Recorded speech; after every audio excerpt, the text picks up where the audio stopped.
Hello, BookTube, and welcome back to a series of videos in which I am reading you a book. We are reading Barchester Towers by Anthony Trollope. And we are dealing with a war here on a small ecclesiastical scale. Two groups, two factions in the city of Barchester are lining up against each other for control of the diocese. And a new warrior is about to enter the fray. We've heard his name, Mr. Arabin. And in this chapter, we get introduced to him. And as we've already seen in this book, when Trollope is introducing a new character, he does go on. So this is a very long chapter. We're going to jump right in here. This is chapter 20 called Mr. Arabin. The Reverend Francis Arabin, Fellow of Lazarus, late Professor of Poetry at Oxford, and present Vicar of St. Ewald in the Diocese of Barchester, must now be introduced personally to the reader. And as he will fill a conspicuous place in this and perhaps another volume, it is desirable that he should be made to stand before the reader's eye by the aid of such portraiture as the author is able to produce. It is to be regretted that no method of daguerreotype or photography has yet been discovered by which the characters of men can be reduced to writing and put into grammatical language with an unerring precision of truthful description. It's called writing, Tony. It's your profession.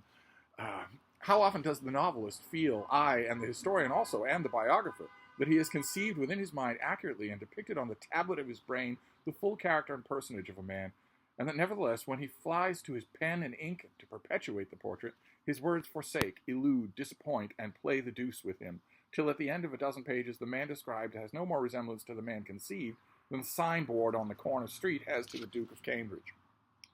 And yet, such mechanical descriptive skill would hardly give more satisfaction to the reader than the skill of the photographer does to the anxious mother, desirous to possess an absolute duplicate of her beloved child. The likeness is indeed true, but it is a dull, dead, unfeeling, inauspicious likeness. The face is indeed there, and those looking at it will know at once whose image it is, but the owner of the face will not be proud of the resemblance. There is no royal road to learning, no shortcut to the acquirement of any valuable art. Let photographers and daguerreotypers do what they will, and improve as they may with further skill on that which skill has already done, they will never achieve a portrait of a human face divine. Of course they will. You just said it yourself. There is no royal road to learning. Practice makes perfect. Who doubts photography? But it was new in Trollope's day. So let biographers, novelists, and the rest of us groan as we may under the burdens which we so often feel too heavy for our shoulders. We must either bear up them like men or own ourselves too weak for the work we have undertaken. And there is no way of writing well and also of writing easily. Yeah, so you're laboring under that burden of describing your characters, but you got to bear up like men. Or, I don't know, you could bear up like woman, since Elizabeth Gaskell described her characters a lot better than you do, to say nothing of Jane Austen or George Eliot. But anyway, let's just move on here. Such should be the chosen motto of every laborer, and it may be that labor, if adequately enduring, may suffice at last to produce even some not untrue resemblance of the Reverend Francis Arabin. Now, you're going to have to remember here, as we go through this chapter, a great deal of this chapter is church insider baseball, 19th century Church of England insider baseball.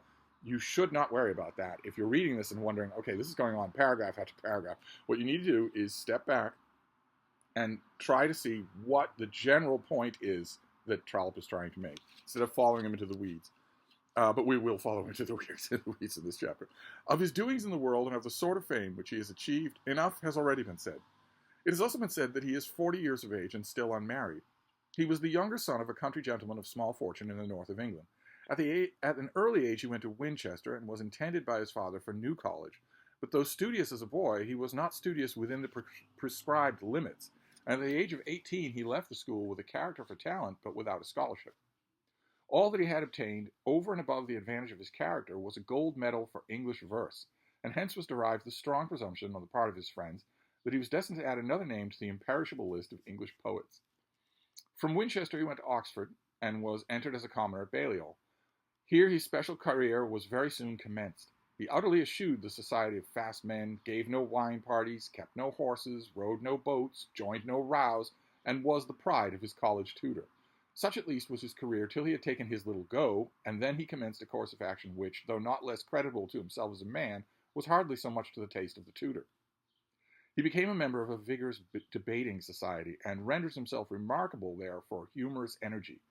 Though always in earnest, yet his earnestness was always droll. To be true in his ideas, unanswerable in his syllogisms, and just in his aspirations was not enough for him. He had failed in his own opinion as well as that of others who came to know him, if he could not reduce the arguments of his opponents to an absurdity, and conquer both by wit and reason. To say that his object was ever to raise a laugh would be most untrue. He hated such common and unnecessary evidence of satisfaction on the part of his hearers. A joke that required to be laughed at was, with him, not worth uttering. He could appreciate, by a keener sense than that of his ears, the success of his wit, and would see in the eye of his auditory whether or not he was understood and appreciated. He had been a religious lad before he left school. That is, he had addicted himself to a party in religion, and having done so, had received that benefit which most men do who become partisans in such a cause. We are much too apt to look at schism in our church as an unmitigated evil. Moderate schism, if there may be such a thing, at any rate, calls attention to the subject, draws in supporters who would otherwise have been inattentive to the matter, and teaches men to think upon religion.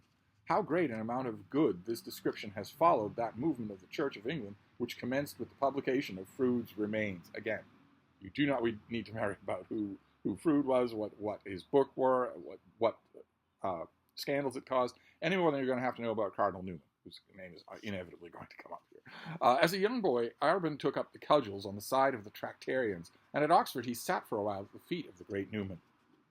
To this cause he lent all his faculties.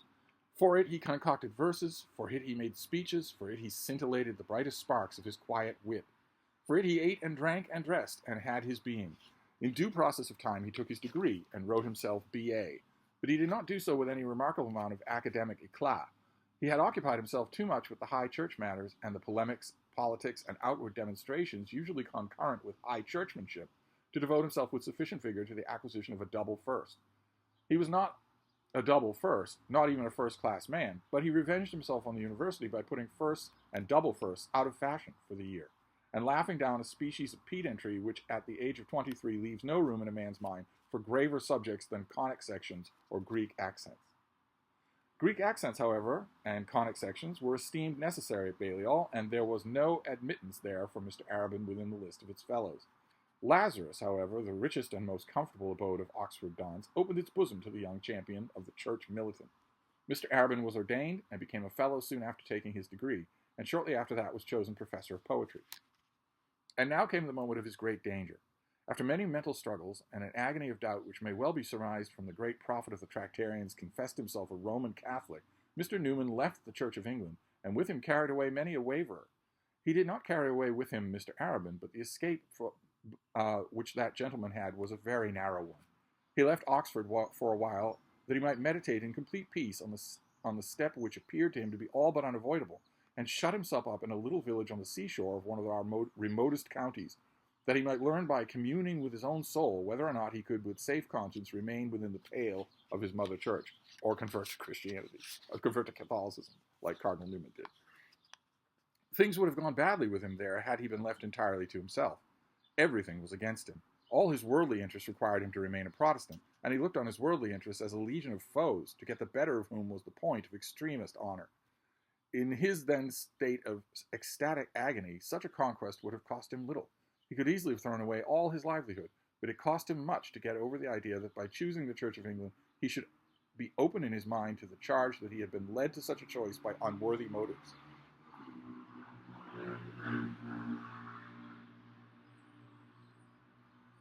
Then his heart was against him. He loved with a strong and eager love the man who had hitherto been his guide, and yearned to follow his footsteps. His tastes were against him. The ceremonies and pomps of the Church of Rome, their august feasts and solemn fasts, invited his imagination and pleased his eye. His flesh was against him.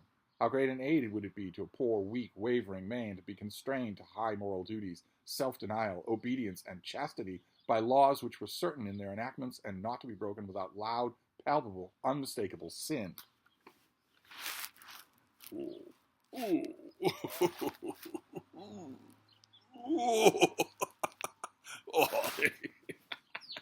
We must always pause for Frieda yoga. Then his faith was against him. He required to believe so much, panted so eagerly to give signs of his belief, deemed it so insufficient to wash himself simply in the waters of Jordan. Some great deed, such as that of forsaking everything for a true church, had for him allurements almost past withstanding. So he's there out in the north, on the seashore, fighting his conscience. Everything is against him. It looks like he's certainly going to convert to Catholicism and leave the Church of England. Mr. Arban was at this time a very young man, and when he left Oxford for his far retreat, was too much confident in his powers of fence, too apt to look down on the ordinary sense of ordinary people, to expect aid in the battle that he had to fight from any chance inhabitants of the spot which he had selected. But Providence was good to him, and there, in that all but desolate place, on the storm-beat shore of that distant sea, he met one who gradually calmed his mind, quieted his imagination, and taught him something of Christian's duty. When Mr. Arban left Oxford, he was inclined to look upon the rural clergymen of the most English parishes almost with contempt. It was his ambition, should he remain within the fold of their church, to do somewhat towards redeeming and rectifying their inferiority, and to assist in infusing energy and faith into the hearts of Christian ministers who were, as he thought, too often satisfied to go through life without much show of either. And yet it was from such a one that Mr. Arban, in his extremest need, received that aid which he had so much required. He meets a churchman in the north of England who changes his mind. It was from the poor curate of a small Cornish parish that he first learnt how to know the highest laws of the governance of a Christian's duty must act from within and not from without, that no man can become a serviceable servant solely by obedience to written edicts, that the safety which he was about to seek within the gates of Rome was no other than the selfish freedom from personal danger which the bad soldier attempts to gain, who counterfeits illness on the eve of battle. Mr. Arban returned to Oxford a humbler, but a better and a happier man, and from that time forth he put his shoulder to the wheel as a clergyman of the church for which he had been educated. The intercourse of those among whom he familiarly lived kept him staunch to the principles of that system of the church to which he had always belonged. Since his severance from Mr. Newman, no one had had so strong an influence over him as the head of his college, except for that unnamed clergyman in Cornwall. You don't even know that person's name. What a story that was. That doesn't get written. One of the millions of side stories that Trollope doesn't write. During the time of his expected apostasy, Dr. Gwynne had not felt much proposition in favor of the young fellow. Though a high churchman himself within moderate limits, Dr. Gwynne felt no sympathy with men who could not satisfy their faiths with the 39 Articles. He regarded the enthusiasm of such as Newman as a state of mind more nearly allied to madness than to religion, and when he saw it evinced by very young men, was inclined to attribute it a good deal to vanity. Dr. Gwynne himself, though a religious man, was also a thoroughly practical man of the world, and he regarded with no favorable eye the tenets of anyone who looked on the two things as incompatible. When he found that Mr. Arban was a half-Roman, he began to regret all he had done towards bestowing a fellowship on so unworthy a recipient. And when again he learned that Mr. Arban would probably complete his journey to Rome, he regarded with satisfaction the fact that in such a case the fellowship would again be vacant. When, however, Mr. Arban returned and confessed himself a confirmed Protestant, the Master of Lazarus again opened his arms to him, and gradually he became the pet of the college. For some little time he was saturnine, silent, and unwilling to take any prominent part in university broils. But gradually his mind recovered, or rather made its tone, and he became known as a man always ready at a moment's notice to take up the cudgels in opposition to anything that savored of an evangelical bearing. He was great in sermons, great on platforms, great at after-dinner conversations, and always pleasant as well as great. He took delight in elections, served on committees, opposed tooth and nail all prospects of university reform, and talked jovially over his glass of port of the ruin of to be anticipated by the Church of the sacrilege daily committed by the Whigs. The ordeal through which he had gone, in resisting the blandishments of the Lady of Rome, had certainly done much towards strengthening his character. No, it was that Cornish clergyman that did it. Otherwise, he'd have lost the battle. Although in small and outward matters he was self-confident enough, nevertheless, in things affecting the inner man, he aimed at a humility of spirit which would never have been attractive to him but for that visit to the coast of Cornwall. This visit he repeated every year. So he goes back to see that man. Such is an interior view of Mr. Arban at the time he accepted the living of St. Ewald, that is in the Barchester parish. He has accepted a living at a church in Barchester, so that he can be on hand to fight against the evil Mr. Slope. Exteriorly, he was not a remarkable person. He was above the middle height, well-made, and very active. His hair, which had been jet black, was now tinged with gray, but his face bore no sign of years. It would perhaps be wrong to say that he was handsome, but his face was, nevertheless, pleasant to look upon. The cheekbones were rather too high for beauty, and the formation of the forehead too massive and heavy, but the eyes, nose, and mouth were perfect. There was a continual play of lambent fire about his eyes, which gave promise of either pathos or humor whenever he essayed to speak, and that promise was rarely broken. There was a gentle play about his mouth, which declared that his wit never descended to sarcasm, and that there was no ill nature in his repartee. Mr. Arabin was a popular man among women, but more so as a general than a special favorite. Living as a fellow at Oxford, marriage with him had been out of the question, and it may be doubted whether he had ever allowed his heart to be touched. Though belonging to a church in which celibacy is not required a lot of its ministers, he had come to regard himself as one of those clergymen to whom to be a bachelor is almost a necessity. He had never looked for parochial duty, and his career at Oxford was utterly incompatible with such domestic joys as a wife and nursery.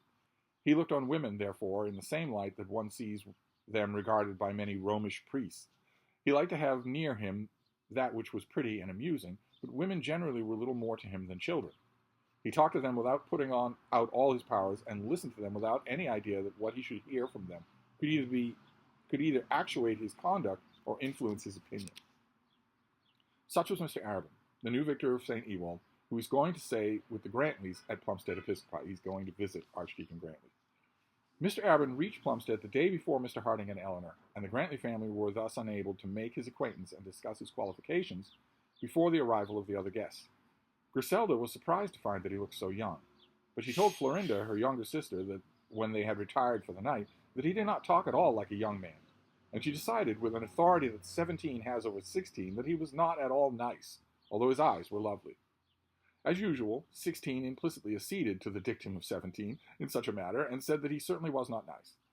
They then branched off on all the relative merits of the other clerical bachelors in the vicinity, and both determined without any feeling of jealousy between them that a certain Reverend Augustus Green was by many degrees the most estimable of the lot. The gentleman in question had certainly much in his favor. Having a comfortable allowance from his father, he could devote the whole proceeds of his curacy to violet gloves and unexceptionable neckties. Having thus resolved on the newcomer that had nothing about him to shake the preeminence of the exalted Green, the two girls went to sleep in each other's arms, contented with themselves and the world. Okay, so the girls are not impressed. Mr. Arabin. What about the wife?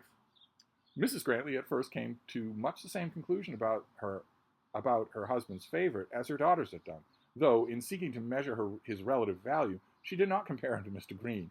Indeed, she made no comparison by name between him and anyone else. But she remarked to her husband that one person's swans were very often another person's geese, thereby clearly showing that Mr. Arabin had not yet proved his qualifications in swanhood to her satisfaction.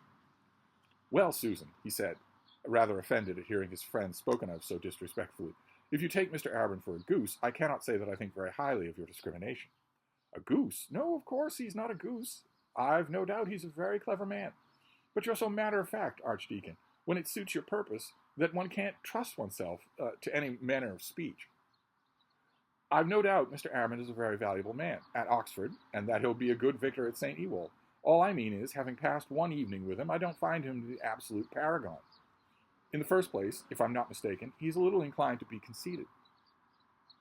Of all the men I know intimately, said the Archdeacon, Arabin is, in my opinion, the most free from any taint of self-conceit. His fault is that he's too diffident. Perhaps so, said the lady, but only I must own that I did not find out this evening. Nothing further was said about him. Dr. Grantley thought that his wife was abusing Mr. Arabin merely because he had praised him, and Mrs. Grantley knew that it was useless arguing for or against any person in favor of or in opposition to whom the deacon had already pronounced a strong opinion. In truth, they were both right. Mr. Arabin was a diffident man in social intercourse with those whom he did not immediately know. When placed in situations which it was his business to fill, and discussing matters which it was his duty to be conversant, Mr. Arabin was, from habit, brazen-faced enough. When standing on a platform at Exeter Hall, no man would be less amazed than he by the eyes of the crowd before him, for such was the work which his profession had called on him to perform. But he shrank from a strong expression of opinion in general society, and he, in doing so, not uncommonly made it appear that he considered the company not worth the trouble of his energy. He was averse to dictate when the place did not seem to him to justify dictation, and as those subjects on which people wished to hear him speak were such as he was accustomed to treat with decision, he generally shunned the traps which were laid to allure him into discussion, and by doing so, not infrequently, subjected himself to such charges as those brought against him by Mrs. Grantley. Mr. Arabin, as he sat in his open window, enjoying the delicious moonlight and gazing at the grey towers of the church which stood almost within the rectory grounds, little dreamed that he was the subject of so many friendly and unfriendly criticisms. Considering how much we are all given to discuss the characters of others, and discuss them often not in the strictest sense of charity, it is singular how we are inclined to think that others can speak ill-naturedly of us, and how angry and hurt we are when proof reaches us that they have done so. It is hardly too much to say that we all of us occasionally speak of our dearest friends in a manner in which those dearest friends would very little like to hear themselves mentioned, and that we nevertheless expect that our dearest friends shall invariably speak of us as though they were blind to all our faults, but keenly alive to every shade of our virtues. I wonder, when Mr. Arabin is sitting there in his window looking out at the beautiful moonlight, does he see the party that was walking out in the moonlight that same night? It did not occur to Arabin that he was spoken of at all. It seemed to him that when he compared himself with his host, that he was a person of so little consequence that to any that he was worth no one's words or thoughts. He was utterly alone in the world as regarded domestic ties, and those interfamilial relations which are hardly possible between others than husbands and wives, parents and children, or brothers and sisters. He had often discussed with himself the necessity of such bonds for a man's happiness in the world, and had generally satisfied himself with the answer that happiness in the world is not a necessity. But here Trollope is wrong, and demonstrates it over and over again. He's alluding just matter-of-factly to the fact that there are, what did he call it? Interfamilial relations. And saying that just matter-of-factly that they're only possible between family members, but he shows in his novels over and over again that intimate family relations are possible between close friends. Anyway, let's move on here. Herein he deceived himself, or rather tried to do so. He, like others, yearned for the enjoyment of whatever he saw enjoyable, and though he attempted with the modern stoicism of so many Christians to make himself believe that joy and sorrow were matters which here should be held as perfectly indifferent, those things were not indifferent to him. He was tired of his Oxford rooms and his college life. He regarded the wife and children of his friend as something like envy. He all but coveted the pleasant drawing room with its pretty windows opening to the lawns and flower beds, the apparel of a comfortable house, and above all, the air of a home which encompassed it all. It will be said that no time can have been so fitted for such desires on his part as this, when he had just possessed himself of a country parish, of a living among fields and gardens, of a house such as a wife would grace. It is true, there was a difference between the opulence of Plumstead and the modest economy of St. Ewald, but surely Mr. Arabin was not a man to sigh after wealth. Of all men, his friends would have unanimously declared he was the last to do so. But how little our friends know us. In his period of stoical rejection of the world's happiness, he had cast from him as utter dross all anxiety as to fortune. He has, as it were, proclaimed himself to be indifferent to promotion, and those who chiefly admired his talents, and would mainly have exerted themselves to secure to them their deserved reward, had taken him at his word. And now, if the truth must out, he felt himself disappointed. Disappointed not by them, but by himself. The daydream of his youth was over, and at the age of 40 he felt that he was not fit to work in the spirit of an apostle. He had mistaken himself, and learned his mistake when it was past remedy. He had professed himself indifferent to the mitres and diaconal residences, to rich livings and pleasant glebes, and now he had to own to himself that he was sighing for the good things of other men on whom in his pride he had ventured to look down. Not for wealth in its vulgar sense had he ever sighed, nor for the enjoyment of rich things had he ever longed, but for the allotted share of worldly bliss, such as a wife and children, the happy home could give him, for that unusual amount of comfort which he ventured to reject as unnecessary for him, he did not now feel that he would have been wiser to have searched. He knew that his talents, his position, and his friends would have won for him promotion, but if he had put himself in the way of winning it. Instead of doing so, he had allowed himself to be persuaded to accept a living which would give him an income of £300 a year, should he, by marrying, throw up his fellowship. Such, at the age of 40, would be the worldly result of labor which the world had chosen to regard as successful. The world also thought that Mr. Arabin was, in his own estimation, sufficiently paid. Alas, alas, the world was mistaken, and Mr. Arabin was beginning to ascertain that such was the case. And here may I beg the reader not to be hard in his judgment upon this man. It is not the state at which he arrived as natural result of efforts to reach that which is not the condition of humanity. Is not modern Stoicism, built though it be on Christianity, as great an outrage to human nature as was the Stoicism of the ancients. The philosophy of Zeno was built on true laws, but on true laws misunderstood, and therefore misapplied. It is the same with our Stoics here, who would teach us that wealth and worldly comfort and happiness on earth are not worth the search. Alas, for a doctrine which can find no believing pupils and no true teachers. The case of Mr. Arabin was the most singular, as he belonged to the branch of the Church of England well inclined to regard its temporalities with avowed favor, and had habitually lived with men who were accustomed to much worldly comfort. But such was his idiosyncrasy that these very facts had produced within him, in early life, a state of mind that was not natural to him. He was content to be a high churchman if he could do so on principles of his own, and could strike out a course showing a marked difference from those with whom he consorted. He was ready to be a partisan as long as he was allowed to have a course of action and of thought unlike that of his party. His party had indulged him, and he began to feel that his party was right and himself was wrong when such a conviction was too late to be of service to him. He discovered, when such a discovery was no longer serviceable, that it would have been worth his while to have worked for the usual pay assigned to work in this world, and have earned a wife and children, with a carriage for them to sit in, and have earned a pleasant dining room in which his friends could drink his wine, and the power of walking up the high street in his country town with the knowledge that all its tradesmen would have gladly welcomed him within their doors. Other men arrived at those convictions in their start in life, and so worked up to them. To him they had come when they were too late to be of use. So he's starting to think that he should be part of the world and covet the stuff that the churchmen all around him covet and have. He's looked down on that, but now he's starting to think that was the wrong thing to do. It has been said that Mr. Arabin was a man of pleasantry, and it may be thought that such a state of mind as that described would be antagonistic to humor. But surely such is not the case. Wit is the outward mental casing of the man, and has no more to do with the inner mind of thoughts and feelings than have the rich brocade garments of the priest at the altar with the asceticism of the anchorite below them, whose skin is tormented with sackcloth, whose body is half flayed with rods. Nay, will not such a one often rejoice more than any other in rich show of outward apparel? Will it not be food for his pride to feel that he groans inwardly while he shines outwardly? So it is with the mental efforts which men make. Those which they show forth daily to the world are often the opposites of the inner workings of the spirit. In the Archdeacon's drawing room, Mr. Arabin had sparkled with his usual unaffected brilliancy. But when he retired to his bedroom, he sat there sad at his open window, repining within himself that he also had no wife, no bairns, no soft sward of lawn duly mown for him to lie on, no herd of attendant curates, no bowings from the banker's clerks, no rich rectory. That apostleship that he had thought of had evaded his grasp, and he was now only a vicar of St. Ewald's, with a taste for a mitre. Truly, he had fallen between two stools. So, that's all a portrait of Mr. Arabin, and it's interesting in a couple of ways. One is that, despite all that we've been led to believe about this person, his first impressions on everyone who's not his direct patron are negative.